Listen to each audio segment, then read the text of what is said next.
श्रीमद् भागवत महापुराण। भगवान श्री कृष्णचंद्र जो उद्धव के प्रश्न करने पर नैष्ठिक ब्रह्मचर्य आश्रम, गृहस्थाश्रम, वानप्रस्थाश्रम और संन्यास आश्रम के नियमों का वर्णन कर रहे हैं। कल चर्चा हुई थी संन्यास आश्रम की भी, उसमें कुछ बच गई थी, तो सुने।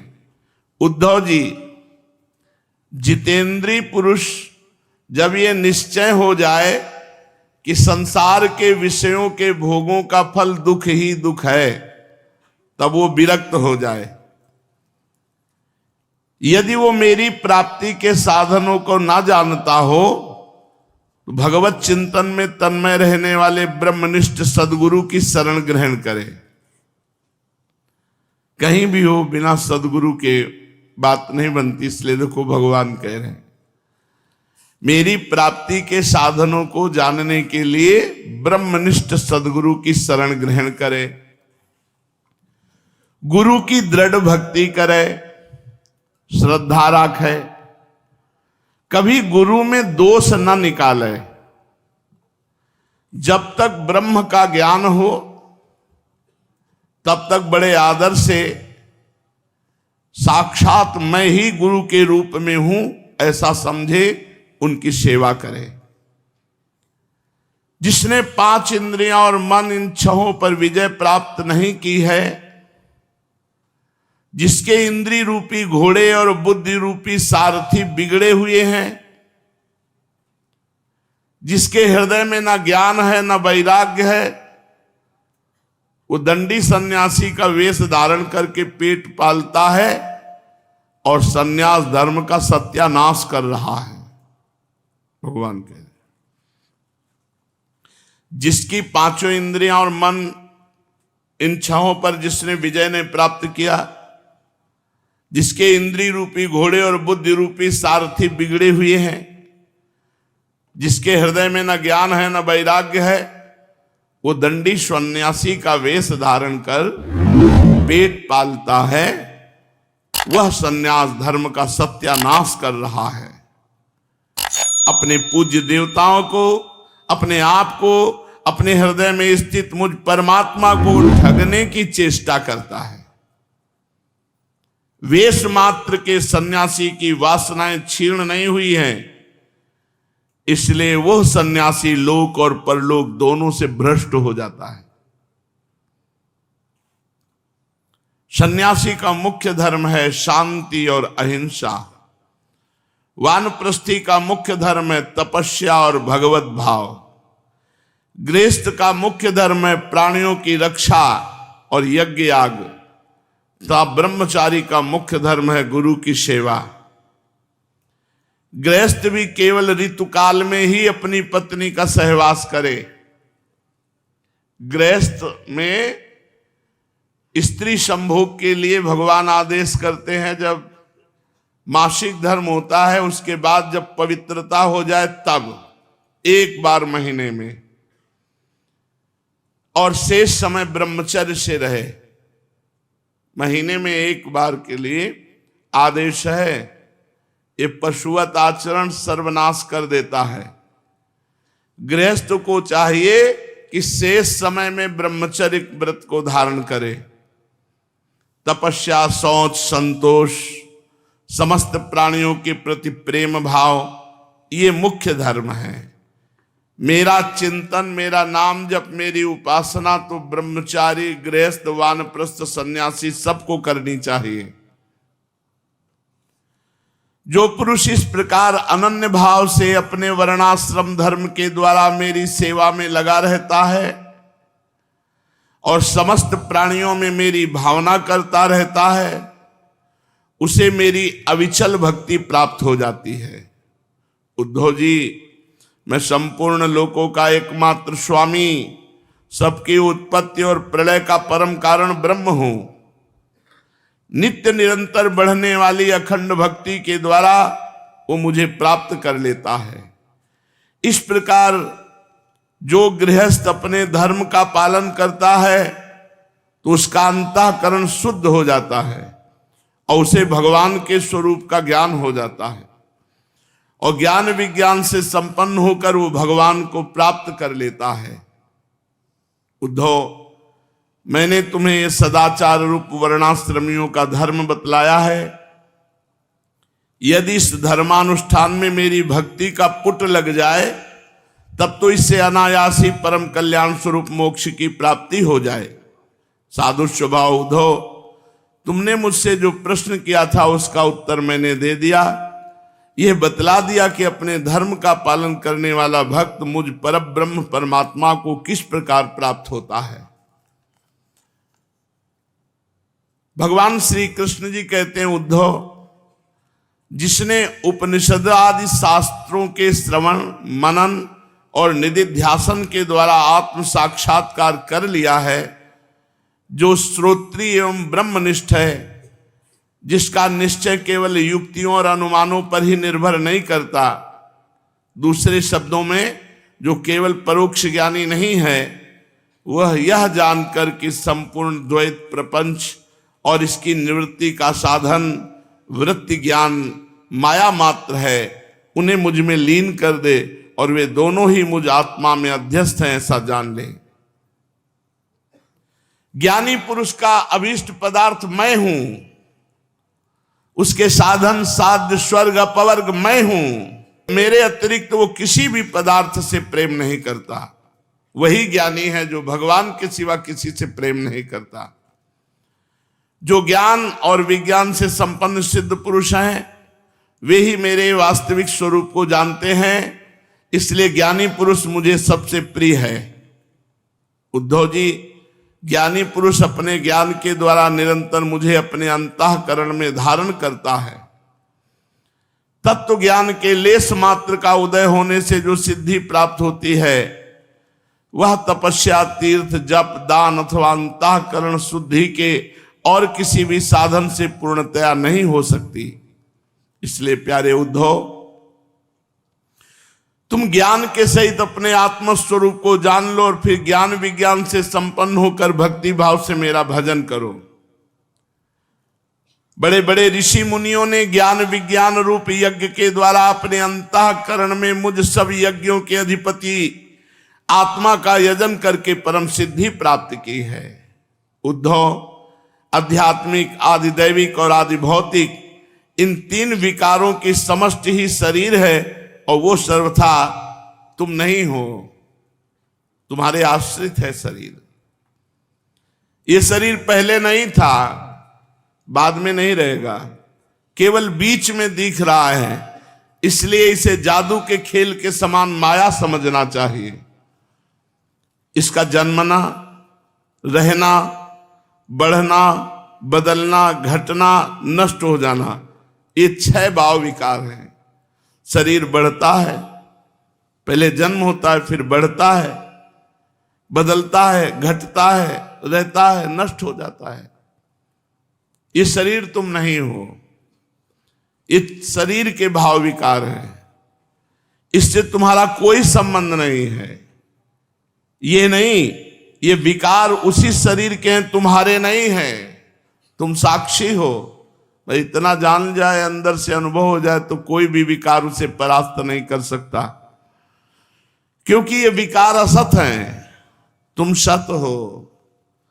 असत वस्तु तो पहले नहीं थी, बाद में भी नहीं रहेगी। बीच में केवल अस्तित्व माया के कारण दिखाई देता है। उद्धव जी ने कहा, विश्व रूप परमात्मन, आप ही विश्व के स्वामी हैं। आपका ये वैराग्य और विज्ञान से युक्त सनातन एवं विशुद्ध ज्ञान जिस प्रकार सुदृढ़ हो जाए, उस प्रकार मुझे स्पष्ट करके समझाइए। और प्रभु, अपने भक्ति योग का वर्णन कीजिए, जिसे ब्रह्मादि महापुरुष भी ढूंढा करते हैं। मेरे स्वामी, जो पुरुष इस संसार के विकट मार्ग में तीनों तापों के थपेड़े खा रहा है, भीतर बाहर जल भुन रहा है, उसके लिए आपके अमृतवर्षी युगल चरणार बिंदुओं की छत्र छाया के अतिरिक्त और कोई भी आश्रय नहीं दिखता। हे महानुभाव, आपका ये अपना सेवक अंधेरे कुएं में पड़ा हुआ है। काल रूपी सर्प ने इसे डस रखा है, फिर भी विषयों के क्षुद्र सुख भोगों की तीव्र तृष्णा मिटती नहीं, बढ़ती ही जा रही। आप कृपा करके इसका उद्धार कीजिए और इससे मुक्त करने वाली वाणी की सुधा धारा से इसे सराबोर कर दीजिए। भगवान श्री कृष्ण ने कहा, उद्धव जी, जो प्रश्न तुमने मुझसे किया है यही प्रश्न धर्मराज युधिष्ठिर ने धार्मिक शिरोमणि भीष्म पितामह से किया था। उस समय हम सभी लोग वहां विद्यमान थे जब महाभारत का महायुद्ध समाप्त हो चुका था। धर्मराज युधिष्ठिर अपने स्वजन संबंधियों के संहार से शोक विह्वल हो रहे थे। तब उन्होंने भीष्म पितामह से बहुत से धर्मों का विवरण सुनने के पश्चात मोक्ष के साधनों के संबंध में प्रश्न किया था। उस समय भीष्म पितामह के मुख से सुने हुए मोक्ष धर्म मैं तुम्हें सुनाऊंगा, क्योंकि वे ज्ञान, वैराग्य, विज्ञान, श्रद्धा और भक्ति के भाव से परिपूर्ण हैं। उद्धव जी, जिस ज्ञान से तुम माया से मुक्त हो गए उसे समझो। प्रकृति, पुरुष, महातत्व, अहंकार, पंच तन्मात्रा, ये 9, 5 ज्ञानेंद्रियां, 5 कर्मेंद्रियां, 1 मन, ये 11, 5 महाभूत और 3 गुण, कुल मिलाकर 28 तत्वों से सब कुछ बना हुआ है। ब्रह्मा से लेकर तिनके तक ये 28 तत्वों में ये सब कुछ बना हुआ है।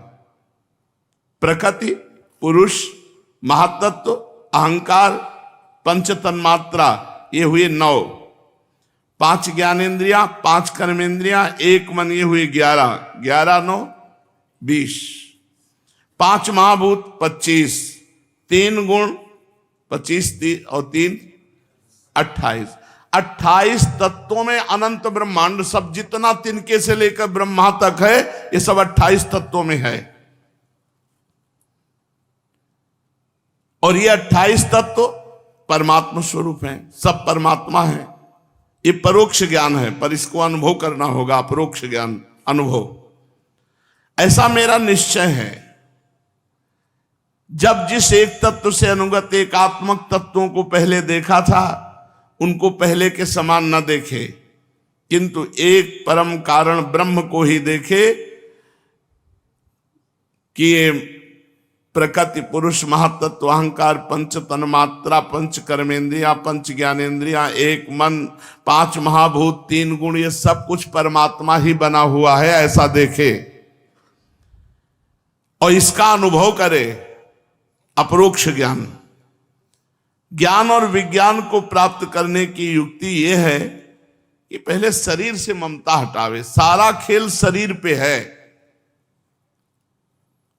कुछ समझ में आ रहा है?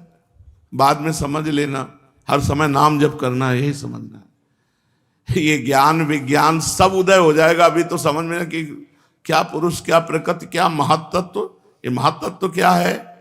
जैसे इसमें वर्णन है अहंकार, पंच तन्मात्रा, पंच ज्ञानेंद्रियां, पंच कर्मेंद्रियां, पंच महाभूत, 3 गुण, इससे सब पूरा ब्रह्मांड बना है।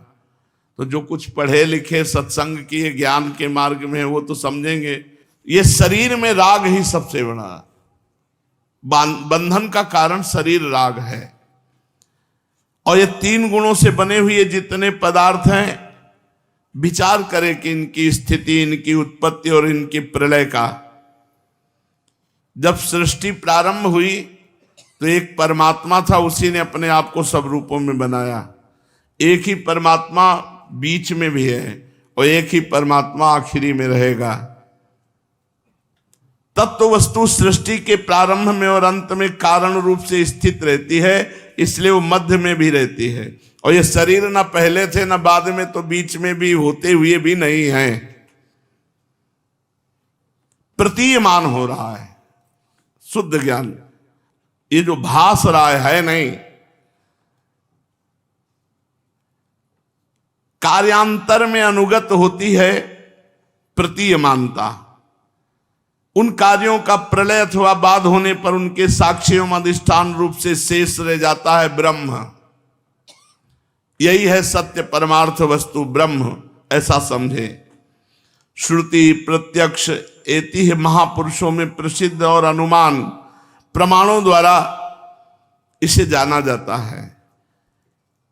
जब संसार को कसौटी पे कसते हैं तो ये अस्थिर चलायमान, नश्वर नाशवान, विकारी, ये कभी सिद्ध नहीं हुआ संसार, ये स्वप्नमय है।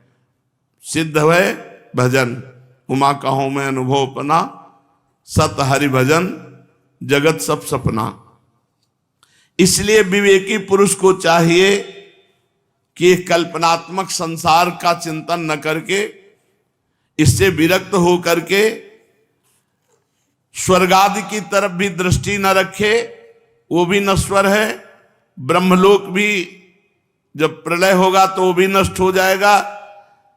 इसलिए प्रत्यक्ष विषय सुख देने वाला मृत्युलोक, अप्रत्यक्ष स्वर्ग ब्रह्मलोक, ये सब दुखदाई है।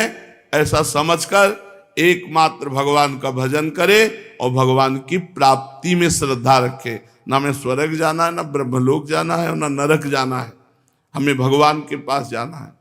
सब सत्संग का सार है गुरुदेव की चरणों की भक्ति, खूब साधु समागम और निरंतर भजन करो, जीवन इसी में सार्थक हो जाएगा। शेष चर्चा आगे। श्री राधा वल्लभ लाल की। श्रीमद् भागवत महापुराण। भगवान श्री कृष्णचंद्र जी से उद्धव जी ने प्रश्न किया कि हे करुणामय भगवान, आपकी भक्ति का स्वरूप क्या है और कैसे प्राप्त होती है? भगवान वर्णन करते हैं, श्रद्धामृत कथायाम में शश्वन्मदनुकीर्तनम परिनिष्ठा च पूजायाम स्तुति भी स्तवनम मम आदरः परिचर्यायाम सर्वांगैरभिवंदनम मदभक्त पूजा व्यधिका सर्वभूतेषु सन्मतिः मदर्थे स्वंग चेष्टा च वचसा मदगुणेरणं मय्यर्पणं च मनसः सर्वकाम विवर्जनम् मदर्थे अर्थ परित्यागो भोगस्य च सुखस्य च इष्टम दत्तम हुतम जप्तम मदर्थम यद्व्रतम तपः। बहुत सुंदर बात है। कैसे भक्ति प्राप्त होगी? तो भगवान ने कहा, श्रद्धामृत कथायाम में सस्वन मदनु कीर्तनम परिनिष्ठा च पूजायाम स्तुति भी स्तवनम मम। जो मेरी भक्ति प्राप्त करना चाहता हो वह मेरी अमृतमयी कथाएं खूब सुने, कथा सुनने में खूब श्रद्धा रखे। जहां भगवान की चर्चा हो रही हो, जहां भगवान के भक्तों के चरित्रों का गायन हो रहा हो, चुपचाप जाए, शांति से वहां प्रणाम करके बैठ जाए, वार्ता ना करे और कानों को एकदम एकाग्रता पूर्वक उनके वचनों में लगाए और सुने खूब। निरंतर मेरे गुण लीला का गायन करे, नामों का कीर्तन करे। भगवान ने भक्ति प्राप्ति का उपाय बताया कि भगवान की लीला कथा खूब सुने और खूब गाए और नाम कीर्तन करे। मेरी पूजा में अत्यंत निष्ठा रखे। भगवान की सेवा, विग्रह, छवि, इनमें विशाल श्रद्धा रखे कि साक्षात भगवान विराजमान है, साक्षात प्रियालाल विराजमान है। नाम सेवा, साक्षात प्रियालाल है और खूब सेवा में भाव रखे और स्तोत्रों के द्वारा मेरी स्तुति करे, प्रभु की स्तुति करे। यहां अपने यहां स्तुति नहीं, पद गायन है। मंगला के अलग, श्रृंगार के अलग, राजभोग के अलग, उत्थापन के अलग, संध्या के अलग, वन विहार के अलग, शयन के अलग, समय समय के सब पद हैं, तो वो सेवा भी करे और पद गायन भी करे। और जब सेवा पूजा पद गायन हो जाए तो सामने साष्टांग लौट करके प्रणाम करे। नियम दिया गया था 11, 21, 51 स्वयं नियम ले लो, ठाकुर की दंडवत करो। करते हैं, चल रही है अभी साधना वही जो जीवन में ले, और जब तक शरीर काम करे तब तक। अब जब शरीर ही नहीं काम कर रहा है तो दंडवत कैसे करे? नहीं, तब तक दंडवत करता रहे। सामने साष्टांग लौटकर अपना मंत्र अंदर उच्चारण करे, अंदर ही अंदर, और हाथ जोड़कर फिर खड़ा हो जाए, फिर मंत्र उच्चारण करते हुए प्रणाम करे। और भगवान कह रहे हैं कि मेरे से भी अधिक मेरे भक्त का आदर करे। अगर भक्ति हृदय में धारण करनी है तो मदभक्त पूजा व्यधिका सर्वभूतेषु मन्मति। सब में तो भगवान का भाव करे, भक्तों में भगवान से बढ़कर भाव करे। ये बड़ी बात है। भक्तों की पूजा मेरी पूजा से बढ़कर करे और समस्त प्राणियों में मुझे ही देखे। अपने एक एक अंग की चेष्टा केवल मेरे लिए ही करे। वाणी से मेरे ही गुणों का गान करे और अपना मन भी मुझे ही अर्पित कर दे, तथा सारी कामनाएं छोड़ दे मेरे ऊपर। भगवान की इच्छा होगी तो पूर्ण हो जाएगी, भगवान की इच्छा होगी तो नहीं पूर्ण होगी। पूर्ण होने और नहीं पूर्ण होने में, दोनों में हमें खुशी रहना है, दोनों में हमें प्रसन्न रहना है, क्योंकि भगवान जो उचित समझेंगे वो कामना पूर्ण कर देंगे।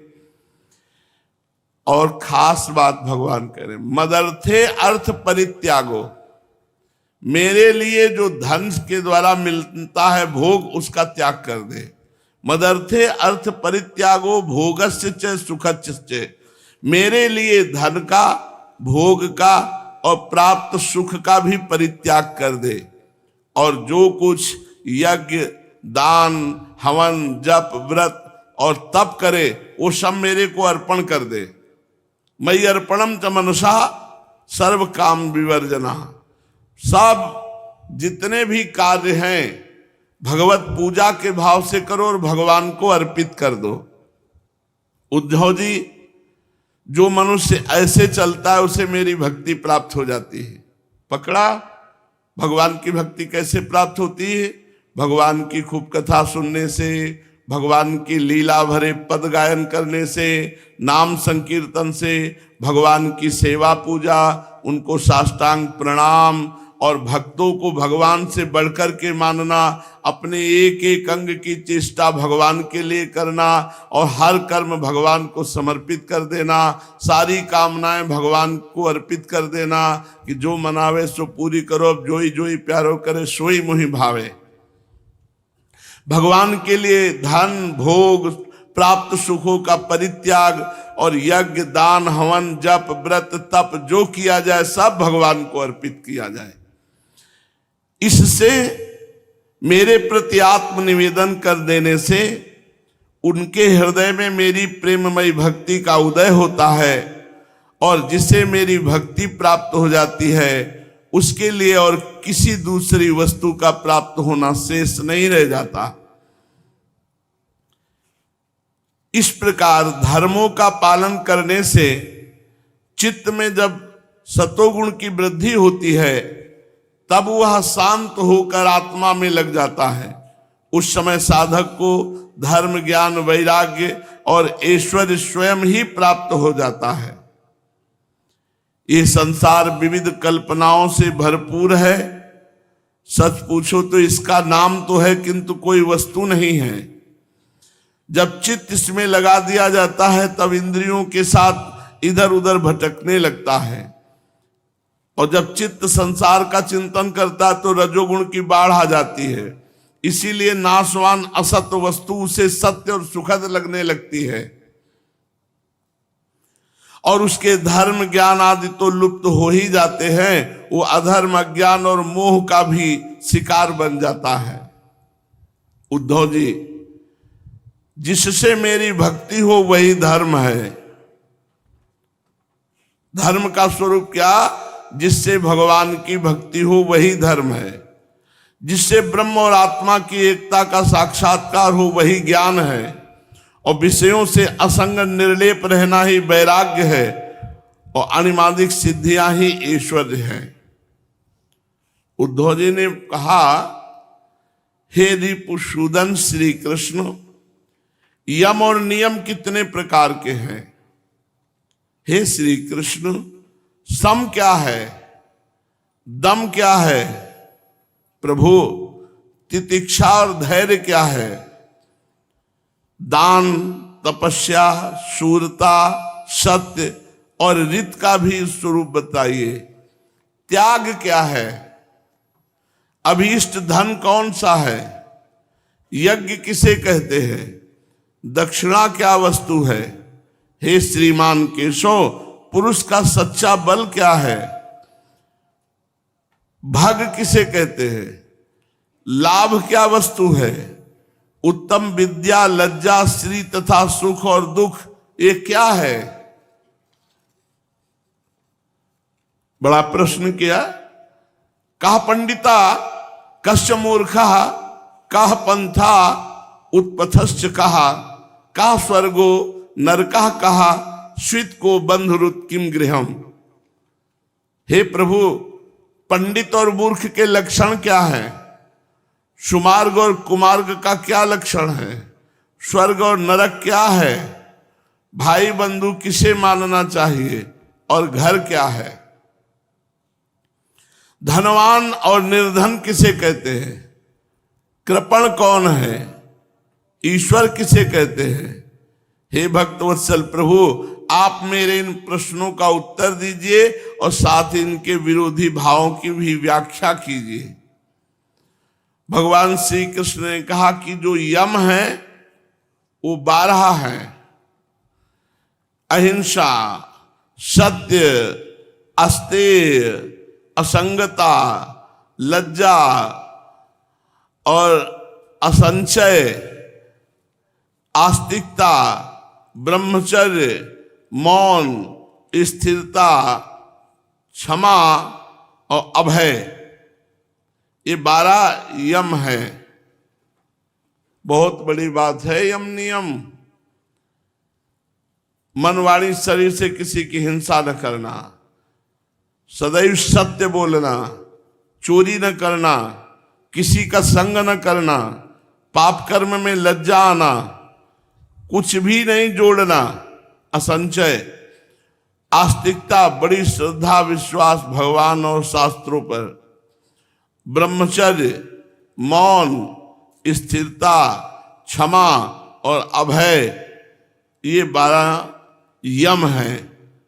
नियमों की संख्या भी 12 है। नियम, शौच माने बाहरी पवित्रता और भीतरी पवित्रता, फिर जप, तप, हवन, श्रद्धा, अतिथि सेवा, मेरी पूजा, तीर्थ यात्रा, परोपकार की चेष्टा, संतोष और गुरु सेवा, ये 12 नियम हैं। 12 यम और 12 नियम सकाम और निष्काम दोनों प्रकार के साधकों के लिए ये यम नियम उपयोगी हैं। जो साधक यम नियम का पालन करते हैं तो चाहे भोग चाहे मोक्ष चाहे सब प्राप्त हो जाता है। और सम, बुद्धि का भगवान में लग जाना सम कहते हैं। इंद्रियों का संयमन का नाम दम है। न्याय से प्राप्त दुख के सहने का नाम तितिक्षा है। जिह्वा और जनेन्द्रिय पर विजय प्राप्त करना ही धैर्य है। किसी से द्रोह ना करना, सबको अभय दान देना, ये सबसे बड़ा दान है। कामनाओं का त्याग करना उत्तम तपस्या है। अपनी वासनाओं पर विजय प्राप्त करना शूरता है। सर्वत्र समरूप परमात्मा का दर्शन करना ये सत्य है। इसी प्रकार सत्य और मधुर भाषण ही महात्माओं ने रित कहा है। कर्मों में आसक्ति न होना ही शौच है। कामनाओं का त्याग ही सच्चा सन्यास है। धर्म ही मनुष्य का अभीष्ट धन है। मैं परमेश्वर ही यज्ञ हूं। ज्ञान का उपदेश देना ही दक्षिणा है और प्राणायाम ही श्रेष्ठ बल है। इस तरह भगवान उद्धव जी के प्रश्न का सम्यक उत्तर दे रहे। ये यम नियम शम दम प्राणायाम तितिक्षा ये सब हो जाएगा यदि आप नाम जप कर रहे हो। निरंतर नाम जप करो। अलग से यम नियम ये सब धारण करना बहुत कठिन है। जो मिले भोग लगा के पालो और खूब गाओ, खूब नाम जप करो, सब ठीक हो जाएगा। प्रभु के पावन चरित्रों से भरे हुए जो पद हैं उनको गाओ और नाम जप करो, ये सब ठीक हो जाएगा। जितना शास्त्र में लिखा है सब अपने आप आपके हृदय में प्रकाशित होगा। शेष चर्चा आगे। श्री राधा वल्लभला। श्रीमद् भागवत महापुराण। भगवान श्री कृष्णचंद्र जी उद्धव जी को उपदेश करते हैं। उद्धव जी ने बहुत से प्रश्न किए थे। संयम किसे कहते हैं, यम किसे कहते हैं, नियम किसे कहते हैं, सम किसे कहते हैं, दम किसे कहते हैं, धैर्य किसे कहते हैं, तितिक्षा किसे कहते हैं, बहुत से प्रश्न कल किए थे। भगवान श्री कृष्णचंद्र जी उसका उत्तर देते हैं। बहुत ध्यान से सुनो। बुद्धि का भगवान श्री कृष्णचंद्र जी कह रहे हैं मुझ में लग जाना शम है। जब बुद्धि भगवान में लग गई तो सम रूपी सद्गुण आप में आ गया। इंद्रियों का संयमन होना, इंद्रियों को जीत लेना, ये दम कहते हैं। दम, तुम में दम है तो जीत के दिखाओ इंद्रियों को, इसे दम कहते हैं। बुद्धि का भगवान में लग जाना सम कहते हैं। इंद्रियों का जो संयम है, इंद्रिय विजेता जो है, वही दम है। और न्याय से प्राप्त दुख के सहने का नाम तितिक्षा है। हम अपनी दिनचर्या में जो दुख भोगते हैं ये तपस्या है। सर्दी गर्मी बरसात अपनी दिनचर्या में ठीक समय नहा धोकर तैयार होकर सत्संग में आना, दर्शन करना, सत्संग सुनना, भूख प्यास, बैठना उठना, लघु शंका शौच, सबका संयमन हो रहा है, यही तपस्या है। तो न्याय से प्राप्त दुख के सहने का नाम तितिक्षा है। जिह्वा और जनेन्द्रिय पर विजय प्राप्त करना धैर्य है। रसेंद्रिय और जनेन्द्रिय पर जो विजय प्राप्त कर लिया वही धैर्यवान कहा जाता है। सबसे बड़ा दान क्या है? किसी से द्रोह ना करना, किसी से दुश्मनी ना करना, सबको अभय दान देना सबसे बड़ा दान है। सबसे बड़ी तपस्या क्या है? कामनाओं का त्याग करना ही सबसे बड़ी तपस्या है। जिसके हृदय में कोई कामना नहीं वो महान तपस्वी है। वीर पुरुष किसे कहते हैं? वीर पुरुष उसे कहते हैं जो अपनी वासनाओं को रौंद डाले, किसी वासना से प्रेरित होकर कर्म ना करे, अपनी वासनाओं को ही नष्ट कर दे। जो वासनाओं पर विजय प्राप्त करता है वही सूरवीर कहा जाता है। सत्य किसे कहते हैं? सर्वत्र सम स्वरूप सत्य स्वरूप परमात्मा का अनुभव होना ही सत्य का अनुभव होना है। रित किसे कहते हैं? सत्य और मधुर भाषण को रित कहा गया है। महात्माओं ने सत्य और मधुर भाषण को रित कहा है। पवित्रता किसे कहते हैं? किसी भी कर्म में आसक्त ना होना उसे पवित्रता कहते हैं। नहाना धोना नहीं, ये तो एक बाहरी दिनचर्या है। पवित्रता किसी भी कर्म में आसक्ति नहीं है। किसी वस्तु व्यक्ति स्थान किसी कामना भोग किसी में अनासक्त पुरुष परम पवित्र है। वो नहाए या न नहाए। सन्यास किसे कहते हैं? कामनाओं के त्याग का ही नाम सच्चा सन्यास है। कोई कामना जिसके हृदय में नहीं, वो सच्चा सन्यासी है, चाहे पैंट शर्ट में ही क्यों ना हो। जिसके अंदर कोई कामना नहीं है वही सच्चा सन्यासी है। सबसे बड़ा धनी कौन है? जो धर्म का संचय करता है वो अभीष्ट धनवान है। जो धर्मात्मा पुरुष है वही धनवान है। जिसके जीवन में धर्म है वही महान है। अगर धर्म नहीं है तो धनवान नहीं है। धर्म के द्वारा जो महिमा विकासित होती है, प्रकाशित होती है, उसी को कहते हैं संपत्ति। तो संपत्तिवान कौन? धर्मात्मा पुरुष। सबसे बड़ी यज्ञ क्या है? परमेश्वर का चिंतन, क्योंकि परमेश्वर ही यज्ञ हैं, हरि ही यज्ञ हैं, और हरि का चिंतन ही यज्ञानाम जप यज्ञोष्मी, भगवान का चिंतन ही सबसे बड़ी यज्ञ है। दक्षिणा, दूसरे को ज्ञान का उपदेश देना ही दक्षिणा है। वास्तविक ज्ञान का उपदेश देकर अज्ञान से निवृत्त कर दिया, सबसे बड़ी दक्षिणा दे दी। बल, प्राणायाम ही बल है। जो अपने प्राणों को संयमन किए हुए है वही बलवान है। भगवान होता है ऐश्वर्य। भगवान कह रहे मैं ही हूं, ऐश्वर्य मैं ही हूं, मेरा ही ऐश्वर्य है। लाभ, सबसे बड़ा लाभ भगवान कह रहे मेरी भक्ति ही उत्तम लाभ है। भक्ति मिल गई, इससे बड़ा कोई लाभ नहीं। विद्या, सच्ची विद्या वही है जिसे ब्रह्म और आत्मा का भेद मिटा दे, अध्यात्म विद्या। लज्जा, पाप करने में घृणा बुद्धि हो जाए, इसी का नाम लज्जा है। श्री, सबसे निरपेक्ष है,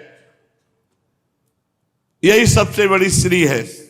किसी से कोई चाह नहीं, कोई अपेक्षा नहीं, यही श्री है। दुख और सुख दोनों की भावना सदा के लिए नष्ट हो जाए, उसे सुख कहते हैं। सुख क्या है? सुख और दुख दोनों भावनाओं का नाश हो जाना ही परम सुख है। दुख, विषय भोग की इच्छा रखना ही दुख है। बंधन और मोक्ष को जो तत्व से जानता है वही पंडित है। पंडित कौन? जो बंधन और मोक्ष के तत्व को जानता है। मूर्खता, सबसे बड़ा मूर्ख कौन? जो शरीर को मैं मानता है, जो इस शरीर को मैं मानता हूं, सबसे बड़ा मूर्ख। सुमार्ग किसे कहते हैं? जो संसार की ओर से निवृत्त करके भगवान की ओर चला दे और भगवान की प्राप्ति करा दे, उसे सुमार्ग कहते हैं। कुमार्ग किसे कहते हैं? चित्त की बहिर्मुखता का नाम कुमार्ग है। जो चित्त भोगों की तरफ भाग रहा है यही कुमार्ग है। जो चित्त भगवान की तरफ जा रहा है यही सुमार्ग है। स्वर्ग का सुख क्या है? सतोगुण। सतोगुण जितना बढ़ेगा मानो स्वर्ग के सुख को भोग रहे हो। नरक का दुख क्या है? तमोगुण। जितना तमोगुण बढ़ेगा उतना नरकी दुख भोग रहे हो। सच्चा भाई बंधु कौन है? गुरुदेव। गुरु कौन है? मैं। भगवान ही गुरु हैं और सच्चे भाई बंधु रिश्ते नातेदार हमारे गुरुदेव हैं। सच्चा घर क्या है? ये शरीर। सच्चा धनी कौन है? जो भगवान नाम जप से धनवान है। खूब सद्गुणों का संचय करके भगवान नाम जप करता वही सच्चा धनी है। जिसके पास नाम रूपी खजाना है वही सच्चा धनी है। दरिद्र कौन है? जिसे ज्ञान का अभाव है। ज्ञान का अभाव है वही दरिद्र है, क्योंकि अज्ञानी ये चाहिए, ये चाहिए, ये चाहिए। चित्त में असंतोष है, अभाव का, ये मिल जाए, ये मिल जाए, उसे दरिद्र कहते, चाहे अरबपति क्यों न हो। जो जितेंद्री नहीं है वही कृपण है। जो समर्थ है, स्वतंत्र है, उसी का नाम ईश्वर है। जिसकी चित्तवृत्ति विषयों में आसक्त नहीं है, जो विषयों में आसक्त है वही असमर्थ है। प्यारे उद्धव, तुमने जितने प्रश्न पूछे थे उनका उत्तर मैंने दे दिया। इन उत्तर को समझ लेना मोक्ष मार्ग के लिए सहायक है। मैं तुम्हें गुण और दोषों का लक्षण अलग अलग कहां तक बताऊं, सबका सारांश इतने में ही समझ लो कि गुण और दोषों पर दृष्टि जाना ही सबसे बड़ा दोष है।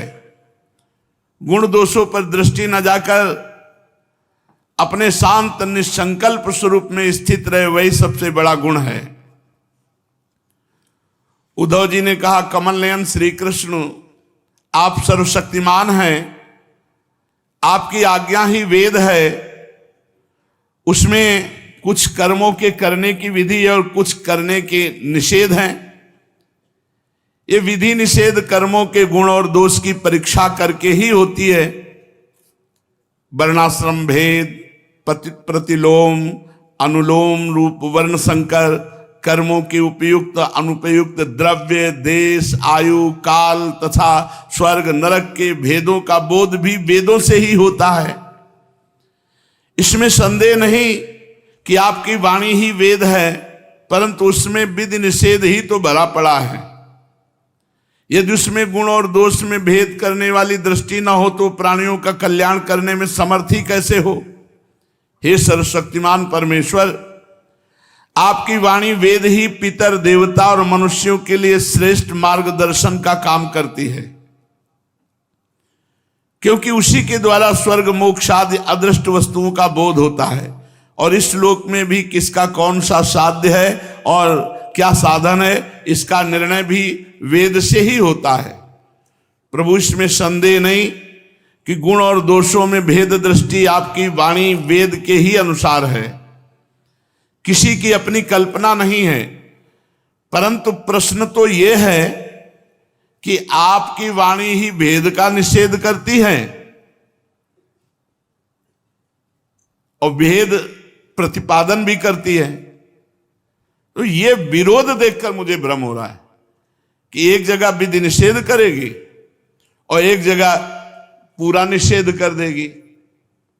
त्रैगुण्य विषया वेदा निस्त्रैगुण्य भवार्जुन।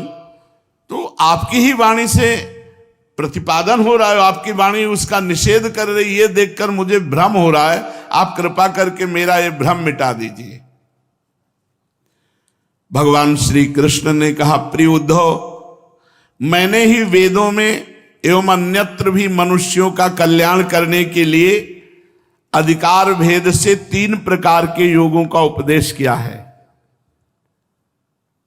एक है ज्ञान योग, एक है कर्म योग और एक है भक्ति योग। मनुष्य के परम कल्याण के लिए इन 3 के अतिरिक्त और कोई उपाय नहीं है।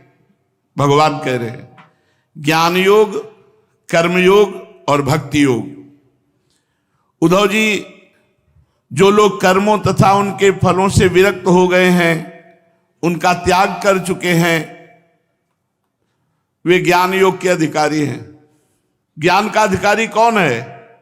जो लोग कर्मों से और कर्मों के फलों से विरक्त हो गए हैं, उनका त्याग कर चुके हैं, वे ज्ञान योग के अधिकारी हैं। भगवान बोल रहे हैं।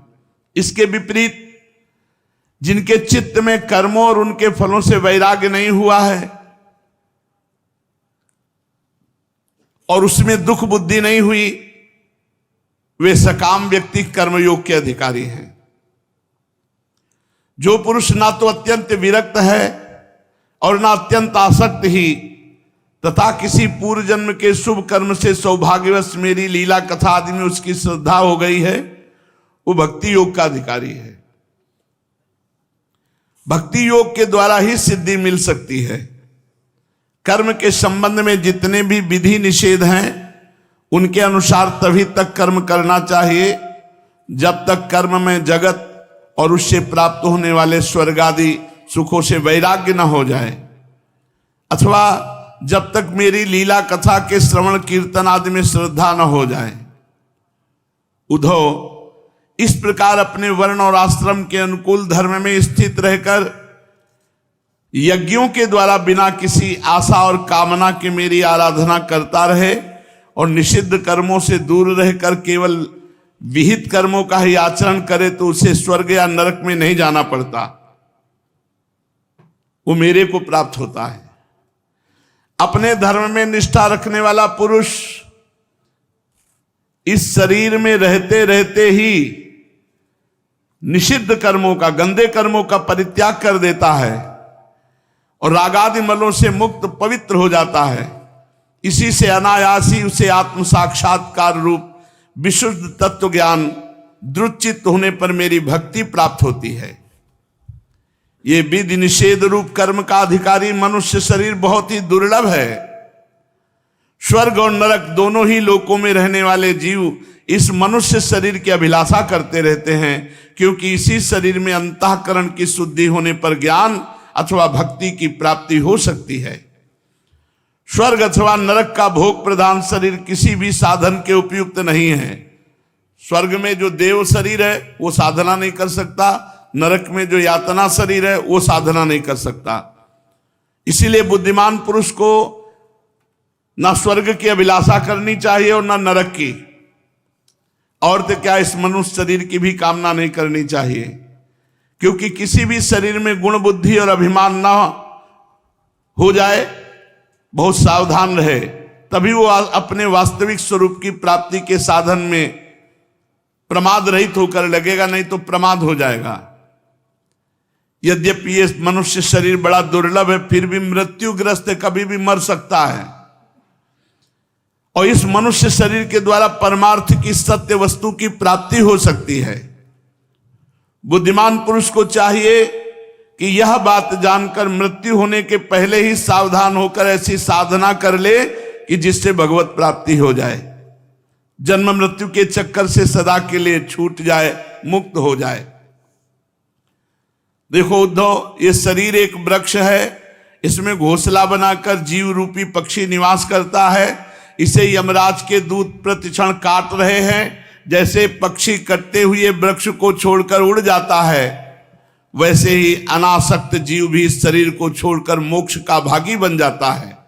परंतु जो आसक्त जीव है वो दुख पर दुख भोगता रहता है। प्रिय उद्धव, ये दिन और रात क्षण क्षण में मनुष्य शरीर की आयु को क्षीण कर रहे हैं। ये जानकर जो भय से कांप उठता है, वह व्यक्ति इसमें आसक्ति छोड़कर परम तत्व का ज्ञान प्राप्त कर लेता है और फिर इसके जीवन मरण से निरपेक्ष होकर अपनी आत्मा में शांत हो जाता है। हे उद्धव, ये मनुष्य शरीर समस्त शुभ फलों की प्राप्ति का मूल है। अत्यंत दुर्लभ होने पर भी ये भगवान की कृपा से मिल गया है। इस संसार सागर से पार जाने के लिए मनुष्य शरीर अत्यंत आवश्यक है। ये एक सुदृढ़ नौका है। यदि मेरी शरण में हो जाए और गुरुदेव इसके खवैया बन जाएं, तो बहुत जल्दी भव समुद्र से पार हो जाए। स्मरण मात्र ही मैं अनुकूल वायु रूप में इसे लक्ष्य की ओर बढ़ाने लगता हूं। इस मनुष्य शरीर में इतनी सुविधा है कि शरीर के द्वारा संसार सागर से पार नहीं हो जाता तो वो आत्महत्यारा कहा जाता है, अधापतन कर रहा है।